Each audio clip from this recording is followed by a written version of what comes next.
we can do that too. But for the duration of the presentation, we'll keep you muted just so we don't have any disruptions. And I will pass it over to Cindy Nuss. Good evening. This is my second time doing this presentation, so bear with me. I haven't done it for a long time, and it's pretty complicated. My background is I have a BS in microbiology and a master's in biology, and I worked 35 years in as a research biologist, and then retired and took up a second career as a horticulturist after going back to school for horticulture, ecological gardening, sustainable gardening, and permaculture. So I really have the desire to get this word out there and get people doing the right things, and it'll make a big difference. Now, what inspired me to do this talk was my sister gave me this book called How to Make Your House Do the Housework when I was renovating my house, and it was really helpful. So I thought, well, I'll try that with gardening and how to make your yard do the yard work, so to speak. So here we go. Hang on tight.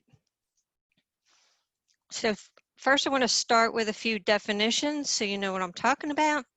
Sustainability is either the ability to be maintained at a certain rate or level, or avoidance of the depletion of natural resources in order to maintain an ecological balance. That's pretty much what I'm talking about. Conservation is prevention of wasteful use of a resource.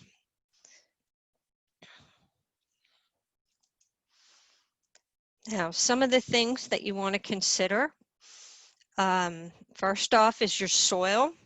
You want to decrease erosion and build healthy ecosystems. There's more of an ecosystem in the soil, below the soil, than there is above the soil. So think about that when you're designing your yard and when you're gardening.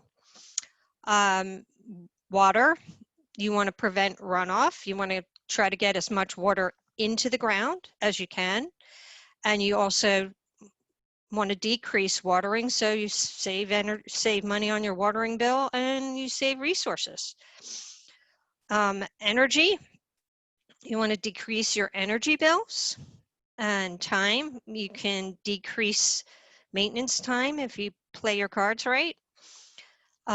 You also want to think about ecosystem services, which I'll talk about later, pest management, and the best plant for the best place.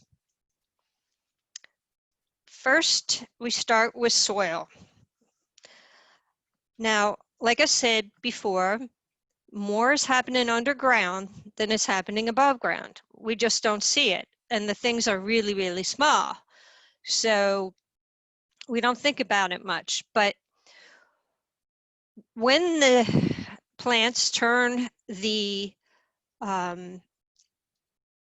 sunlight and carbon dioxide into organic matter, that organic matter is broken down by fungi and bacteria, and those are eaten by springtails, nematodes, and mites, and many other things, as well as protozoans.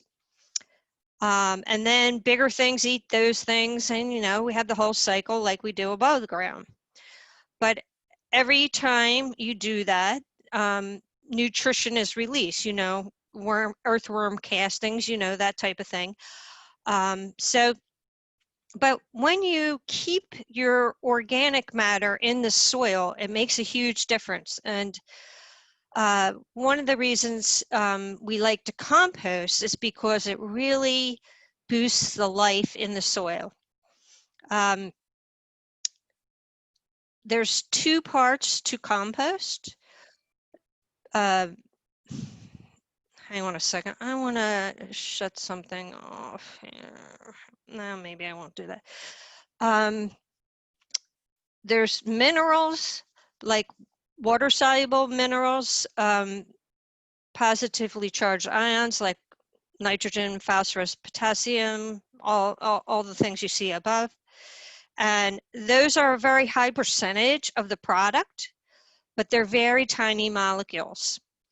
Whereas humus, which is a mix of inert organic polymers, it's a very tiny portion of the compost, but it produces very large molecules.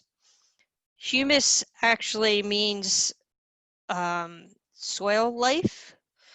I think it comes from the Latin. Now, the more humus you have, the more nutrients are available. Humus is what is broken, the end product of breaking down the organic matter if you don't kill everything off in the soil in the process. Think of it as like a big slinky.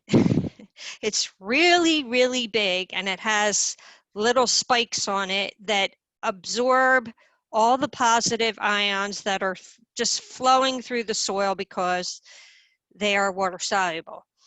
And these nutrients can be pulled off the humus by the plants at a rate that they're used, instead of giving something fertilizer, giving it a big boost and then having it all run off. The humus will supply you with a small amount of food all year round while the plant is growing.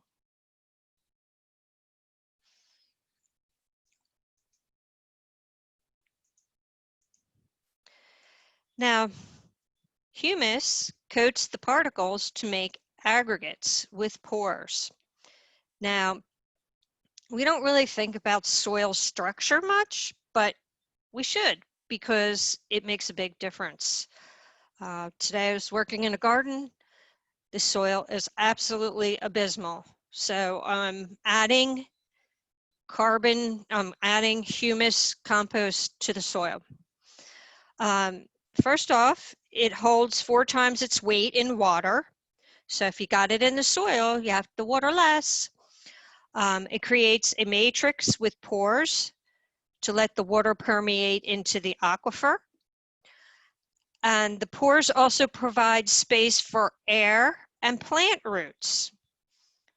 It improves the tilth, or the structure of the soil, without carbon loss, as water is removed from the pores by the plants or by freeze-thaw cycles. So you don't have to worry about your soil compacting if you have a lot of humus in it. Now, compaction. Tilling is very detrimental, and some of the reasons why is because it causes compaction by stimulating the breakdown of organic matter, or the carbon, due to an increase in bacterial growth. Bacteria have to get their carbon from the soil or the plants. So if you're tilling, there's nothing in the soil, so the bacteria don't have anything to do but break down the humus. It also increases the pH, which decreases the availability of the nutrients to the plants. There's a range where plants like to grow. It can range anywhere from 5 to 6.5, but 6.5 seems to be like the golden number for most plants. Although, some plants like it more acidic and some more basic. 6.5 supports the most. And then it stimulates weed seed germination when you till. And it also destroys the fungal mats below the soil. And the fungal mats are very important because they interweave under the ground, and they feed by either penetrating into the roots of the plants. They feed them some of the nutrients that are missing from the just straight out soil. They're concentrators of the minerals. Now, plants get minerals from the soil in different ways. They get it either directly, They can secrete acids from the roots that release the minerals from the humus or the rocks, but that's not the most common way. It's really indirectly where the microbes that get the carbon from the soil or plants, they secrete acids and enzymes that break the humus bonds. Now, like I said, bacteria and the things below the ground, they have to get their carbon from somewhere.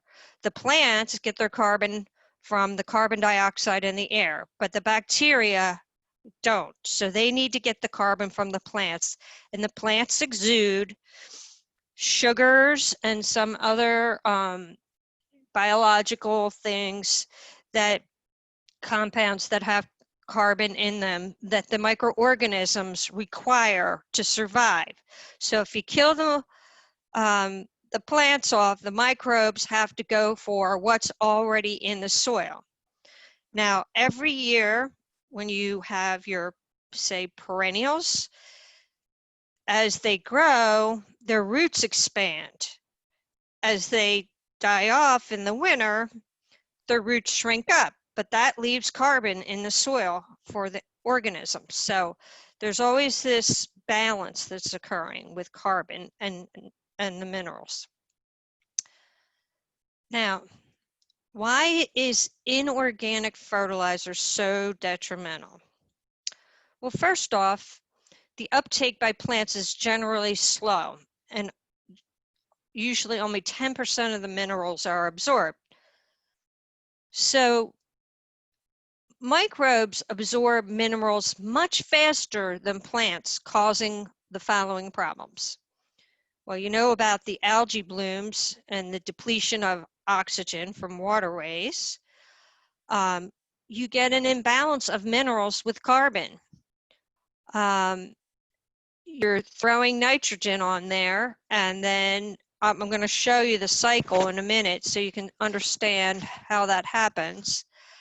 And then eventually you get microbial death because the organisms die from carbon starvation. And microorganisms give plants and other organisms natural antibiotics and nutrients, so you don't get any more of those. And then many plants don't grow well at all without symbiotic relationships, like lupines and lady slippers. Now, I know this is some heavy duty science here, but bear with me. I'm going to try to go really slow on this. Let's look at first the carbon cycle. The plants, like I said, get the carbon from the air in the form of carbon dioxide.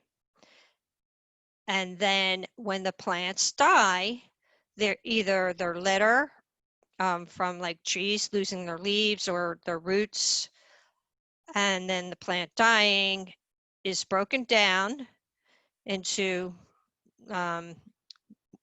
smaller pieces, and eventually it decomposes by the microorganisms into soil organic matter, i.e. humus.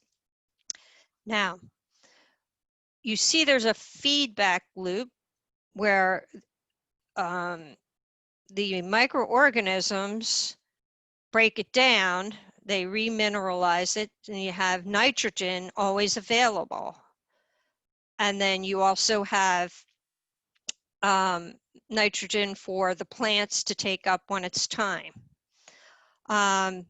Nitrogen just runs right through the soil, so it's very hard to keep the soil full of nitrogen, and the best way to do it is with microorganisms. So you have to balance your nutrients in the soil. If you have too much carbon,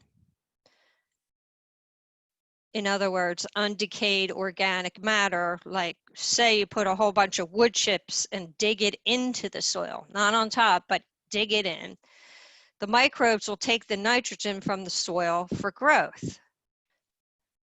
But if you have too much nitrogen in the form of fertilizer, microbes will break down the organic matter in the soil to get carbon and possibly humus. Now, humus is very inert. It can last hundreds of years if treated correctly. If the soil is treated, the way that we need to do it. Now, low amounts of carbon in the soil cause microbes to attack plants for carbon, and that causes disease or death. I never really thought about that much, but that happens all the time. Aggregates in the soil will collapse, like I showed you before, and you'll get compaction and erosion. So, what we strive for, a good balance, sufficient composted organic matter to supply the microbes and plants with enough carbon and nitrogen to grow at a slow pace, so that the soil organic matter is not consumed by the microorganisms, and the soil aggregates are kept intact, and excess nutrients aren't leaching out of the soil. The ideal ratio of carbon to nitrogen is 24:1, which is the optimal range for decomposers. This is what farmers strive for. This is what all the composters strive for. Now, on to the next major component. It's water. And it's funny how all this is all tied together. So I'm going to talk about some of the same things over and over. So there's 5 ways you can conserve water. First, you can have high organic matter in your soil, like I just talked about, because the humus holds the water in the soil. You can mulch it deeply. You can locate the plants according to their water needs. You can plant densely, and you can contour your soil. Now I'm going to talk about each one of these. And then, or also beyond that, you can harvest your rainwater by storing it in a cistern or a rain barrel. And you can also reuse your gray water from like your washing machine. Now, the cheapest and most effective way to store water is in the soil. So you're always going to be striving for levels of high organic matter. I can't stress that enough. It makes a huge difference. Now, mulch. Deep mulching benefits. Well, first off, it slows evaporation. It adds fertility. It's giving carbon to the microorganisms as it breaks down. It boosts soil life. It smothers the weeds, and it's good habitat for arthropods and microbes. I highly recommend you don't use colored mulch. It just adds a chemical to the earth that is not necessary. Now, I recommend planting with living mulch. And I've been experimenting with this in many different gardens, and it seems to be the most effective way. In ecological gardening, this is what they teach you to do. Every square inch of the soil is covered with plants and not mulch. So these are some of the plants that I go for the ones with persistent foliage. And I basically learned this by going out in the winter and seeing what's still there. Of course, your grasses, they hold on. They're not green, but they're still holding on to the ground and keeping the ground covered. Christmas ferns stay green all year round. This Packer aurea, golden groundsel, that has a very dense leaf structure that covers the ground all year round. And penstemon, who knew? But it stays there all year round. And then green and gold, this is called green and gold. and sedum or native sedum, and the wood asters, the blue and the white ones. And this is called barren strawberry. It makes a really nice, dense, thick ground cover. And also Stokes aster, although it's not native to Pennsylvania, it is native to a little south of here. And foam flowers, they're a great plant to have.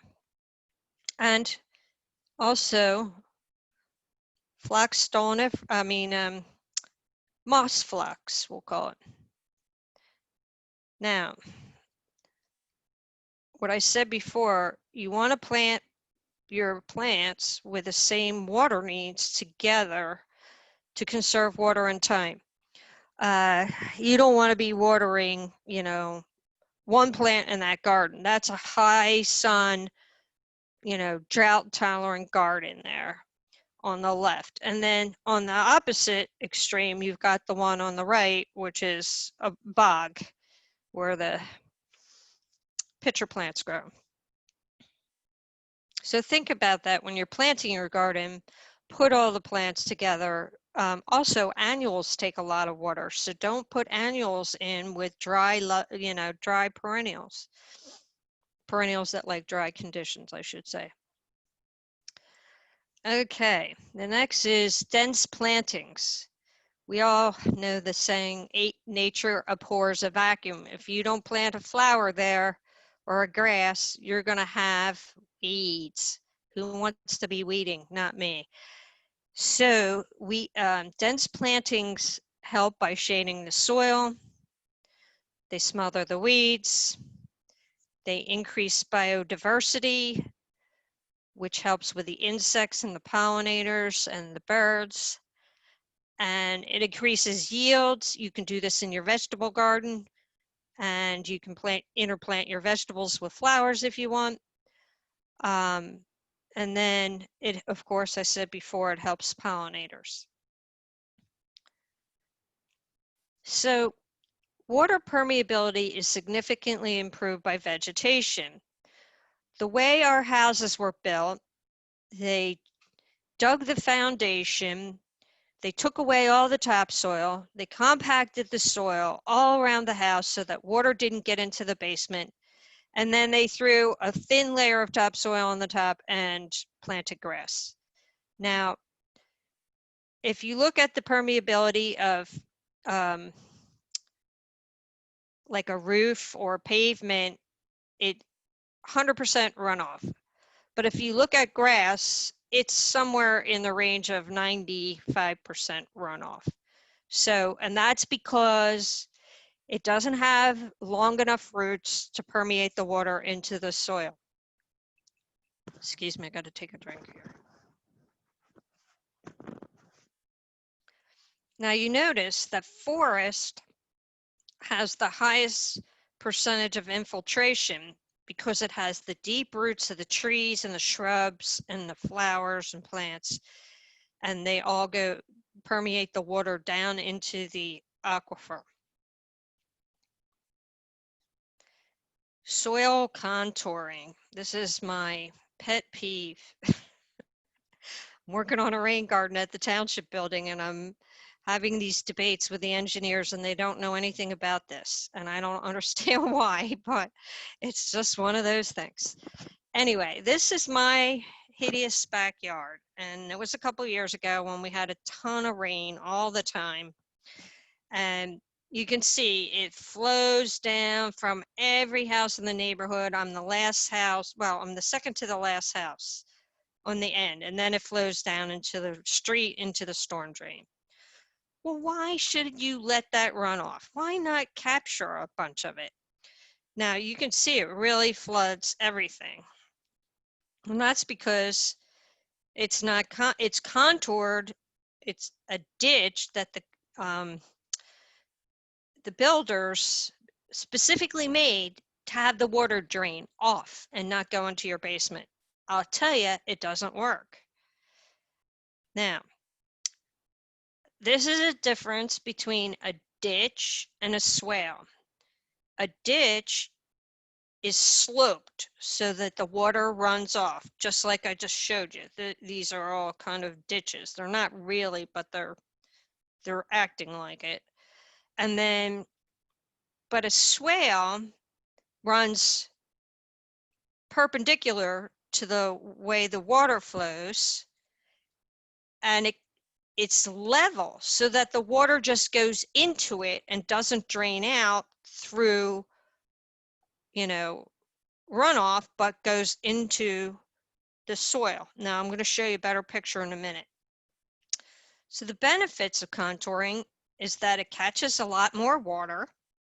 It directs the water where it's needed. It helps the plants and the soil survive. Soil life survive periods of drought and flooding. It also builds humus because it collects a lot of the debris and the sludgy stuff that comes off the trees. And it adds, you can make it look good. Now I'm just going to show you here. Okay, so you can see, here's a steep hill. I have this in my front yard. And what you want to do is make a swale. And this is a cross section of the swale. So you can see the water runs down, and you build it up with you take the soil out and you put it on the other side. And then you plant this, and you put some kind of nice organic matter in there so that the water seeps in and it makes this lens of water underneath your plantings. So if you have a tree or a shrub, it will be absorbing that water from the soil because it will be penetrating into the soil and not running off. Now, the steeper your slope, the shallower the depth and the smaller the width. And you place the swales closer together. This gives you an example of how it's done on a slope going this way. You can see the berm. This is the berm, and this is the swale, and they catch the water this way. Now, in foreign countries, they do this where it's dry. They do this in places where they have to farm and there's just nothing but steep slopes, and they want fruit trees and, you know, vegetables, whatever. It works for anything. There's a really cool video about Jordan, Greening the Desert, it's called. And they start this out with the desert in the Dead Sea area. And it's just amazing what they did. So you might want to look at that. So how do you do this? Well, they call this key point design or key line design. So the key point is where it changes the inflection point. So it goes from convex to concave. That's where you want your swale to be. Now, you go across, say, the hill. So this is a hill. Imagine this gadget, we'll call it an A-frame, just for the sake of talking about it. You make that go like it's coming out of the picture towards you. And you can make this really easily. My husband made one for me, and I have to admit, I have not used it, but I really want to use it.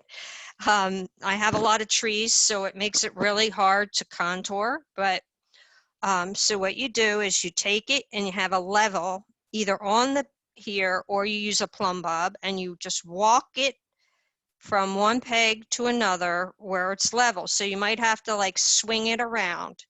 And this is what you get. It's not necessarily going to be a straight line. It's going to be up and down and up and down. Now, here's a great example of this. Look at that. I don't know what country that's in, but I say go for it. Slow it down, spread it out and sink it in. Now, when they talk about conserving water, these are the things that they always talk about in the United States. Of course, I'm not going to go into great detail because you all probably heard about this stuff multiple times, but you can use a rain barrel. You can definitely have a bird bath for your birds. You can dump your laundry into your tree outside your house. If you're planting a new tree and you're doing new construction, that's easy to do. You can have a pond, or you can make a rain garden, which I'm not going to talk about in great detail. But you see, it's the swale and the berm and the downspout coming downhill into there. So it's the same concept. And then, except for they plant the swale, which is fine. That works too. And then, this is just to feed bees and butterflies, a shallow catchment. Now, you want to save money on your electric bill or your heating, your gas bill. You can plant accordingly. You want to plant evergreen trees north of your house because that's the predominant way the wind blows in the winter. And they don't really shade your house because the sun isn't ever coming from the north. But if you have, let's say, a very sunny yard, you can plant tall trees on the side that the west and the south side, you can see in this picture here, it shades your roof. And then in the winter, it lets the sun in to warm your roof.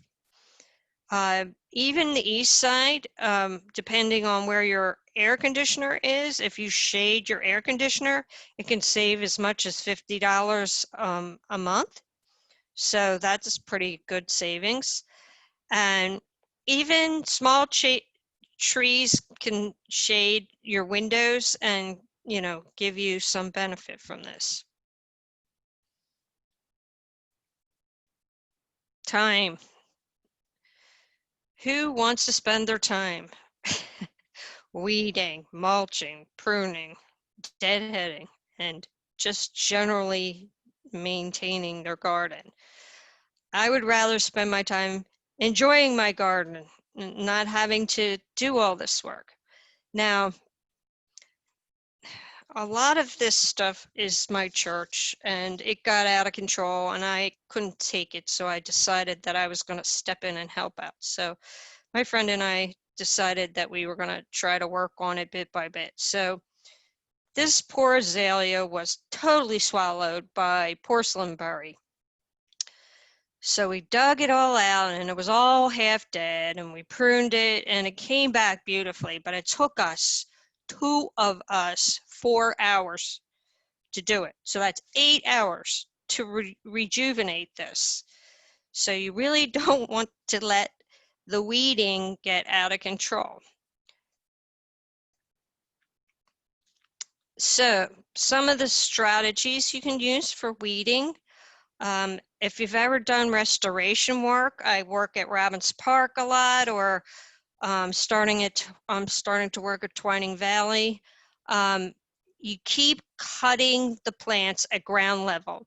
When you pull them out, you disturb the soil and it germinates all the seeds in the soil, and then you get more weeds, and you just are recycling, you're just trying to reuse up the seed bank, and that's just futile sometimes. So I highly recommend just cutting them off, and just keep cutting them off, because if they can't photosynthesize, they cannot survive. Now, I know that's a tall order, but if you've ever had to deal with something like mugwort or Canadian thistle, If you keep trying to dig it up, oh, it loves that. It just stimulates it to grow like mad. So don't do that. Just keep cutting it off. Don't let it get any energy to store. Learn the effective time to remove these plants. Some of these plants, like chickweed, are annuals. That's a winter annual. It seeds in the fall, or the seeds germinate in the fall, and it grows all winter. And then come June, it goes to seed again. So if you're pulling it out, you want to pick the right time of year to, pull it out. So some are winter annuals, some are summer. You notice them as they come up, and just think about, when is this weed coming up and how do I deal with it? Is it even worth it? My mantra is weed, plant, mulch. You're going to pull out a weed, plant something else there, and then mulch around it until that plant gets more established. So like I said, the best thing to do is prevent the weeds from coming up by planting densely. Now, this area here on down these steps was always weeds. And you see, it's hemmed in by concrete, and it's hot and it's dry, and it was just always one weed after another. So we decided, well, let's make the best of it. We'll plant the thugs, the native thugs that get big and that take up space. And so we planted the panicum and the Packer aurea and the moss phlox, and it looks beautiful, and it serves its purpose. It keeps the ground covered all year round. So generally it takes an area 3 years to heal from a disturbance. So if you're constantly disturbing the soil, you will constantly have weeds. That's why I say cut them, okay? And you have to be persistent. Now, some flowers, I'm going to tell you, like columbine, they thrive on, their mode of replication is by disturbance. So if you don't disturb the soil around them, they will not come up. Think about that. Now, mulching. Can we ever really stop mulching? Well, here's just a little example of a garden that we worked on at my church. It was all Pachysandra, and we hated it. And there were all these native plants hiding under that poor Pachysandra. I mean, they were just strangled. So we pulled out all the Pachysandra. It took us weeks and weeks and weeks. And we relocated the plants. And that was April 2013. Then come June, it looked like this. Then we went, that year, we used 100 bags of mulch. But 3 years later, after the plants grew in, we only used 50 bags of mulch, and we had many more gardens that we had started. So you'll never completely stop mulching, but it drops dramatically if you have a lot of plants there. And you stop disturbing the soil. Pruning. This is my favorite pet peeve. People put these giant shrubs in that are small when they're babies, and then they grow. They don't research how big they're going to be. This is cherry laurel, and it just became like this big tabletop, and it was obscuring the window. They asked us if we could get something out of the way of that window, and this little thing here was a poor little azalea. And you can see down here, once we got rid of that cherry laurel, the poor azalea came back to light. So research the size of your shrubs and trees before you put them in. Prune your flowering shrubs once a year or less to remove the dead, diseased, or dying or crossing limbs. But if you have inherited overgrown shrubs, frequently you can cut them down to 18 inches or less to rejuvenate them. I looked up a whole bunch of different things when I started working in this garden because I never had these plants. And we've cut some of the dogwoods, we cut down to the ground every 3 years in the winter, and then they grow up. They have the prettier stems that way. But it's just such a nuisance trying to be picking and choosing which branch to cut. And if you have hundreds of shrubs, what do you do? If you want to rejuvenate them or keep them smaller, prune them late in the spring after the major growth period's over. We made the mistake of pruning the boxwoods before their major growth period, and then we just had to prune them again because they were totally crazy. So yeah, think about when do they grow, when do they flower. If you can, cut them as soon as they're done flowering and cut them back hard if you want to rejuvenate it or make it smaller. And don't plant the shrubs that are notorious for seeding prolifically in a small crowded bed. Rose of Sharon comes to mind for me. I eventually just ripped out all the Rose of Sharon and drove me crazy. But because I like mixed borders, but everybody plants Rose of Sharon and then they find it all over their yard. So don't do that. Now, if you want to plan for your available space, think about these little this little diagram here. Now, I don't know if I believe the exact thing, but this is just a general thing you can go by. You need like 30 feet. Oh, I'm running into this because I'm doing a rain garden in an island in a parking lot.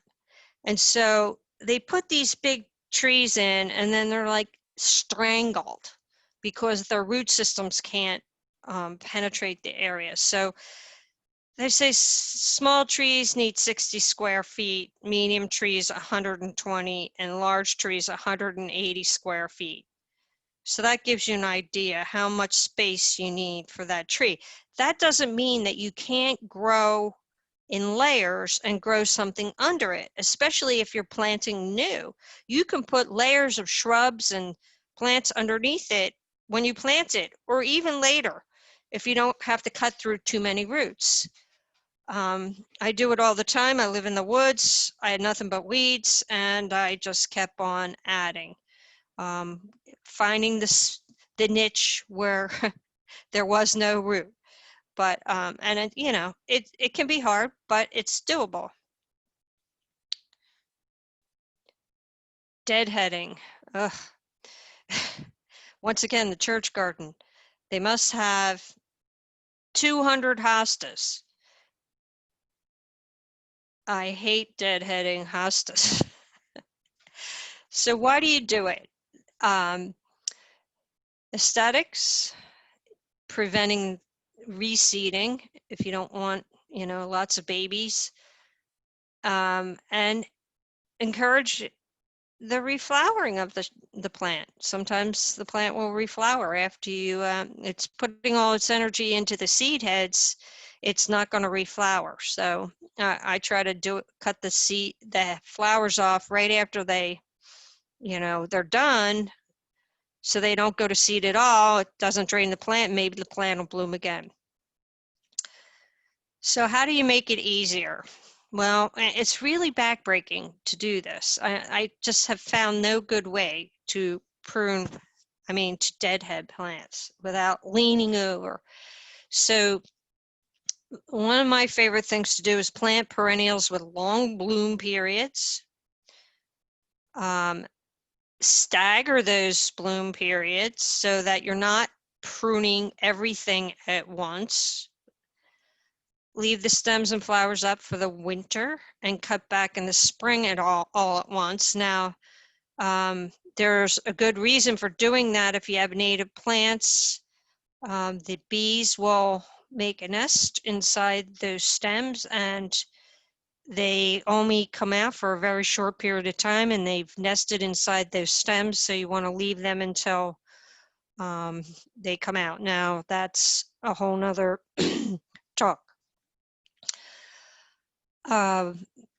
If you plant more natives, you don't have to worry about reseeding so much because you're not going to have the invasive problem. Or you can plant dwarf or small conifers. I'm always amazed at how big a dwarf conifer can get, though. If you've ever been to the Morris Arboretum and they've had dwarf conifers that have been there for a really long time, you see how big they really get if they're there for a really long time. They just grow slower. Use plants that aren't prolific seeders in a bed where you have a lot of other plants if you don't want a lot of babies. Add grasses and clumping ferns. They don't generally need to be deadheaded.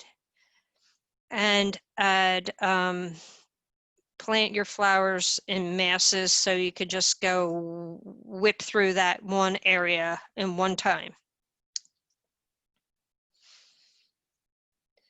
So for general maintenance, design your garden for easy care. Now, I did not design any of these gardens except for this one.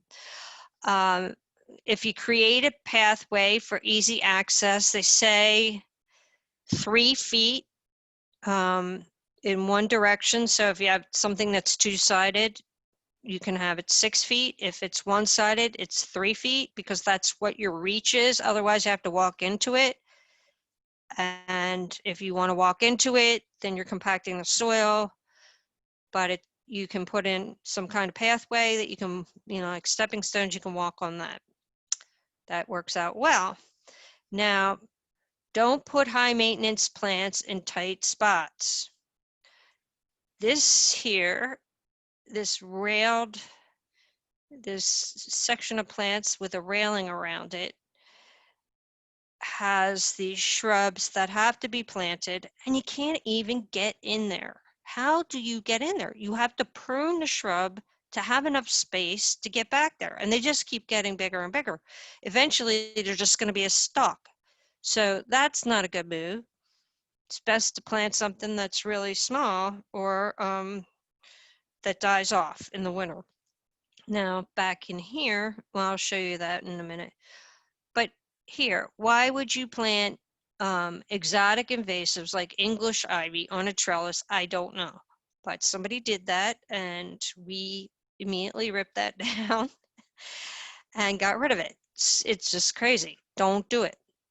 And don't mix medias. Now, what I mean, my next door neighbor hates this. The guy before him did this.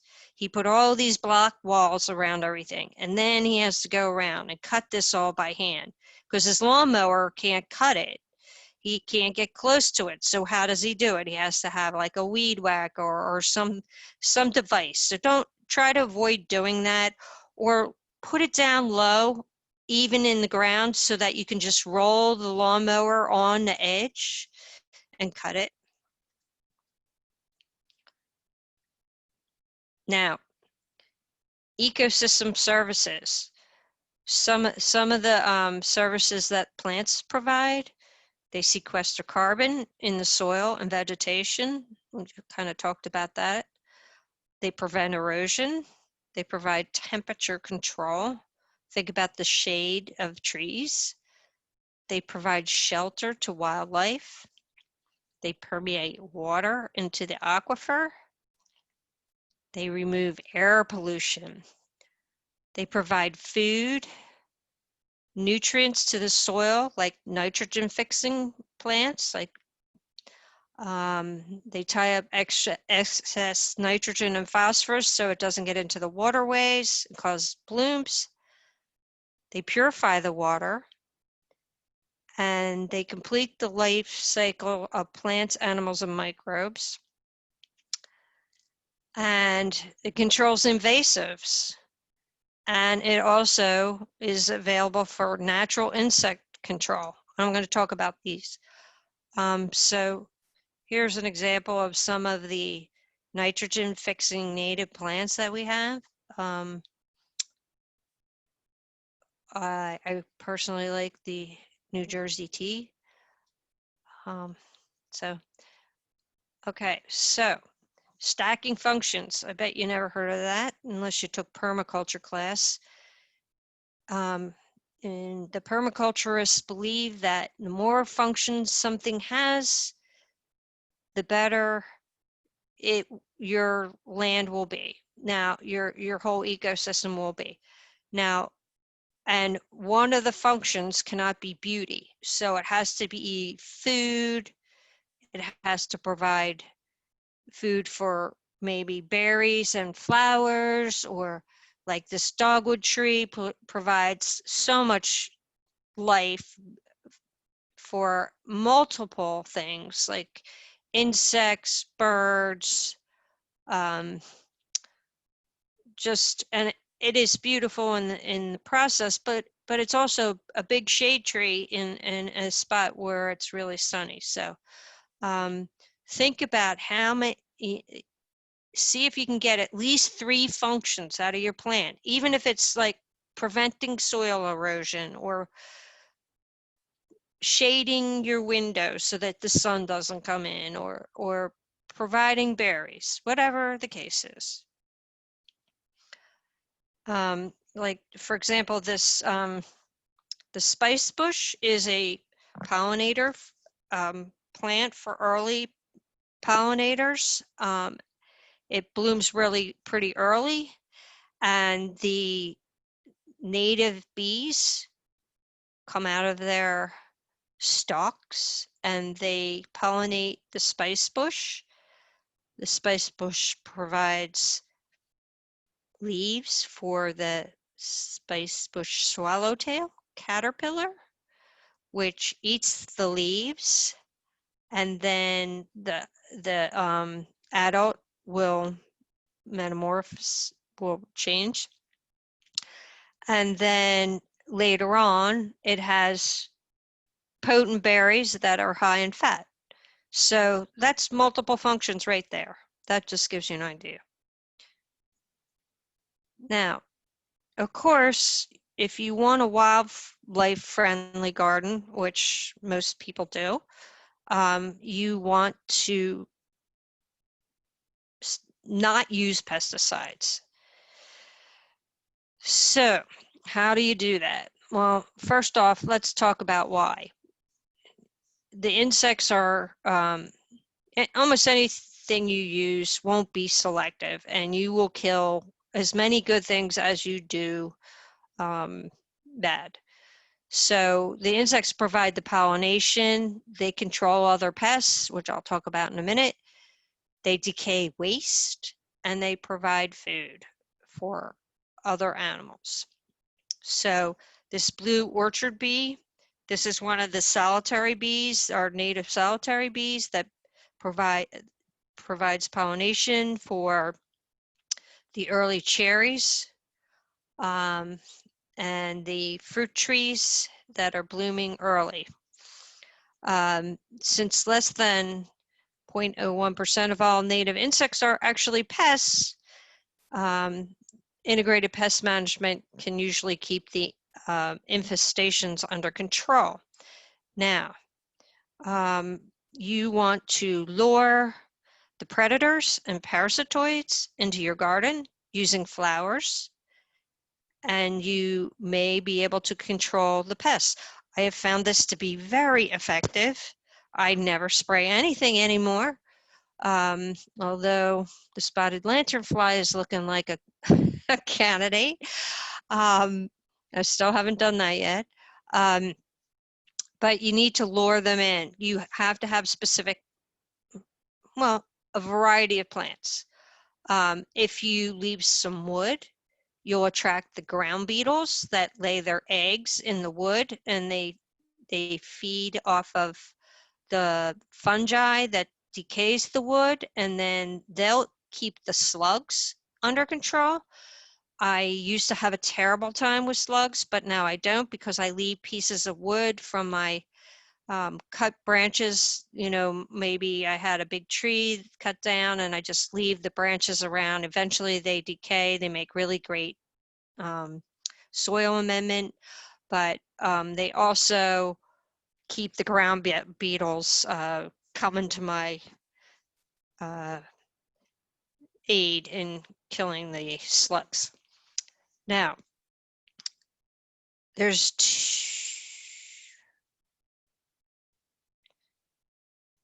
sorry. So the form of integrated pest management that we talk about is called habitat manipulation. And that just means that you use the plantings to provide nectar, pollen, alternative prey, and alternative hosts to the predators and parasitoids during times prey is unavailable. I'm going to talk about this more. And you also give them refuge, how to get out of the heat and drought, as well as the cold and wind. Now, predators. What's a predator? Insect predators are the ones where the adults and the larvae eat other insects. They're generally generalists. They're not selective about their prey, and most of them prefer some shade. So you want to give them, you know, an overhanging tree or overhanging shrub near your most susceptible plants, like your milkweed that gets aphids, whatever. I put a rhododendron viscosum swamp azalea near my milkweed, and I haven't seen the aphids since, because it attracts the parasitic wasps. So it's great. But anyway, so some of these are the wheel bug, which eats Japanese beetles. How nice is that? Spiders. There's this little thing called an ambush bug that'll just sit there. It's really tiny, and it'll just grab things out of the air. Since it's so small, they're usually small things. Lacewings. Lacewings are really good. Last year I was cutting down a shrub because it was shading my vegetable garden, and it had these white flies on it.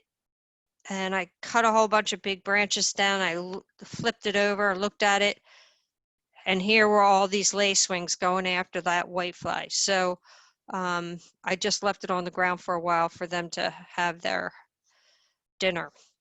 So there's a whole lot of different ones. The lady beetle, lady bug, whatever you want to call it. The larvae eats more than the adult even. And these syrphid flies, they look like bees, but they're flies. So that gives you an idea. Now the parasitoids, the adults drink nectar. They don't eat bugs. So they need some kind of nectar. And they lay their eggs in the host insect. And the larvae eat the host. And generally they're specialists. So they only attack one species of host. And they are the most effective means of pest control. Now, a lot of them are really small, like this samurai wasp is the size of your pinky fingernail. But some of them are big, like this ichneumon wasp has this big thing that looks like a stinger, but it's not a stinger, it's an ovipositor, because it burrows through a thick tree and lays its eggs inside the borers that are inside the tree. How does it know they're there? Well, the tree tells them. It puts out a chemical. It says, come help me, I'm being eaten. So it's a very nice ecological balance that happens with these insects. Last year I planted the spotted bee balm and I got these mud daubers. Now, how do you lure them into your garden? Well, here's a list of flowers. Some of them are annuals, some are not. Many of them have flat-topped small flowers, like, you know, black-eyed Susan, purple coneflower, that type of thing, New England aster. So I plant sweet alyssum in my vegetable garden, and that black pearl pepper is a nice annual that looks nice and also has a benefit of hurting the insects, attracting the predators. And then you can see a lot of them are the same, but mountain mint and rattlesnake master are two common native plants that people use. They attract a lot. And then dill, fennel, parsley, coriander, most of the spices, goldenrod, yarrow, zizia, and viburnums. So you can see, you can plant these and you will get a really good mix of predators and parasitoids in your garden that will eat the other bad insects. So what food do the predators eat? The predators eat spider mites, aphids, whiteflies, scale, leafhoppers, and thrips, and many, many more. This just gives you an example. The parasitoids eat the eggs, larvae, and sometimes the pupae of many insects, including aphids, flies, caterpillars, sawflies, beetles, true bugs, and so much more. Now you can see this is a scale. These can be really hard to get rid of, but there's a wasp that laid its eggs on that scale and it will get rid of it. Now, ground beetles, they're voracious predators that eat everything from slugs to aphids. So like I said before, you want to attract them. Leave the leaves or pieces of wood. The fungi eat the wood. And then the beetles eat the fungi. Neonics don't kill slugs, but they will kill the beetles if they eat the slugs that have eaten the neonic. So one more reason not to use them. And plant bunch grasses. They like to hang out in grasses, clumps of grass. So some of these are great predators. So plant for the predators. These are the bigger predators. I have this leucothui here. That fox loves to hang out and hide behind that. These are good hidey holes for frogs and different animals, the owls and the like. Now, deer. We all have them. This is my yard in the middle of the night. I didn't know they were there until I put a game camera up. How do you stop these predators? Herbivores, I should say. This is what you see. How do you protect them? There's a couple strategies. You can fence them, which is ugly, and they eat everything that they can't, they can reach. You can spray them with something like plant skid, which smells really bad, but it works. But you have to keep spraying. You can interrupt their pathways like hunters do, and do I call it the bamboozle, just bamboozle them. Like, oh my gosh, there's something in my way. I gotta walk another way. Plant resistant plants or surround your plants with plants that have a strong odor. So even though a plant is resistant, rarely damaged, oftentimes if the deer pressure is high, they still will eat it. So here I give you a list of some of the trees that are resistant. You can look these up on, there's a couple websites that have this, Rutgers and University of Virginia. I find it pretty true. I've never had them eat my river birch or I have a red buckeye or any of my buckeyes. They don't eat any of them. I don't know, my maples are too big. And of course, beeches and oaks, they don't really eat much. And then these are just some of the evergreens they don't eat.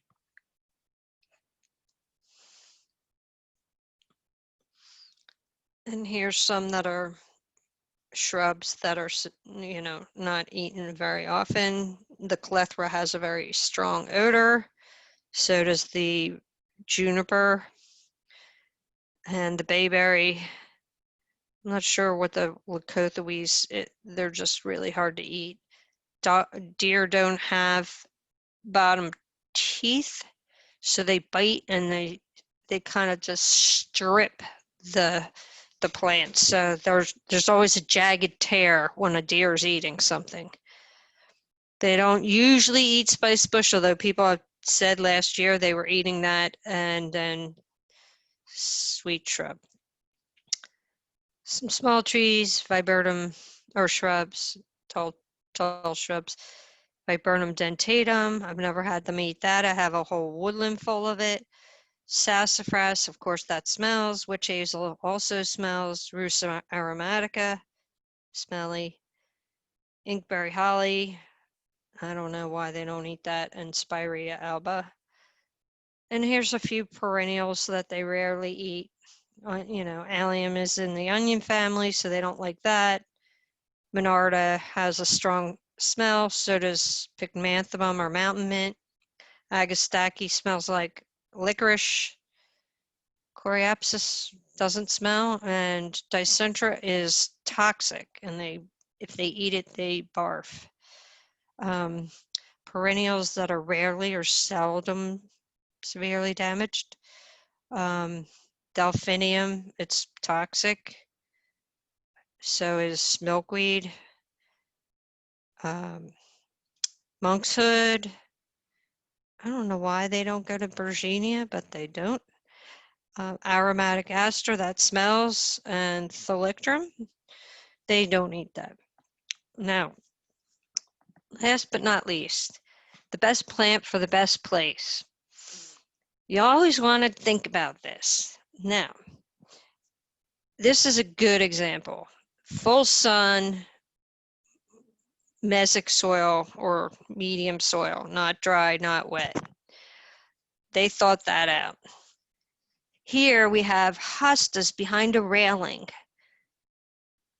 That was not well thought out. Even though they grow great in the shade, they're a nightmare to maintain and weed. Now, why would you ever plant a southern magnolia and have to do that? That is beyond my comprehension. Just don't do this kind of thing. Pick a good plant for the spot. That looks like a wind-blown area, and they don't like wind.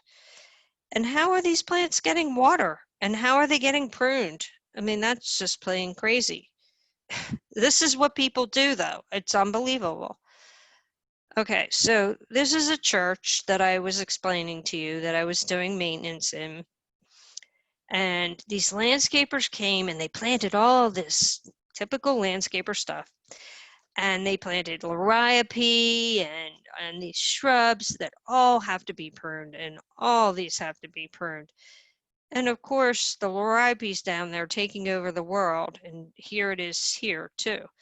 But if you look at the area, it's kind of hard to see, but it has steps that go up, and then there's this level, and then there's more steps that go up, and then there's this level. And you have to climb from the steps into that second level, which is a nightmare. But yet they put all the stuff that has to be pruned in there, which is crazy. And it gets so weedy. I've never seen as many weeds in my life. So think about, what are you going to do? How are you going to maintain this if you do something? Oops. So some of the things to consider, legibility. Can you tell one plant from the other? Growth habits. You don't want to put the thugs with the little delicate things. Cover, dense planting, edges, diversity of bloom time, clustering plants together, like plants together, layering, food for your adult and larval insect stages, and diversity of structure. Now, you want to try to mix it up, because let's say you have a sunny, moist community, area, and you want a community of plants that work well together, then you could pick some of these options here. They're moist. You could have the black chokeberry along with a serviceberry, a red osier dogwood, all of them. But you want to have a mixture of different kinds of structures, like you see here, large trees, conifers, small trees, like this.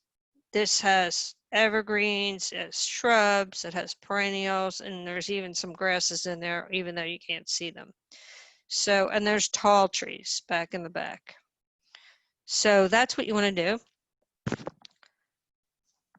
So the take-home messages are: feed the microbes by adding compost, lose the grass and plant natives to improve ecosystem services like erosion, water percolation, water retention.